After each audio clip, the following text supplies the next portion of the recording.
સ્વચ્છતાનું હુકમનામું હવે તમારા હાથમાં. તમારા મોબાઈલમાં સ્વચ્છતા એપ ડાઉનલોડ કરો.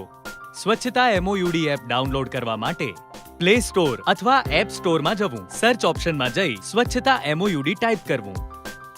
ત્યારબાદ આ આઇકોન દેખાશે. આઇકોન પર ક્લિક કરી એપ ડાઉનલોડ થયા પછી ભાષા પસંદ કરવી.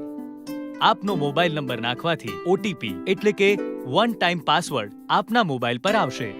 વેરિફિકેશન થતાની સાથે જ આપનું સ્વચ્છતા એપમાં રજીસ્ટ્રેશન થઈ જશે. સફાઈની ખામીનો ફોટો પાડી એપ દ્વારા અમદાવાદ મ્યુનિસિપલ કોર્પોરેશનને મોકલી આપો. અમદાવાદ મ્યુનિસિપલ કોર્પોરેશનના એન્જિનિયર્સ અને કર્મચારીઓ ફરિયાદનું નિવારણ કરી અંતિમ નોટિફિકેશન તમને મોકલશે. તમારા શહેર અને વિસ્તારની સુઘડતા અને સફાઈના હાકેમ બનો. સ્વચ્છતા એપ અપનાવો. 4 જાન્યુઆરી 2017 થી પ્રારંભ થતા સ્વચ્છ સર્વેક્ષણમાં તમારો ફાળો અનિવાર્ય છે.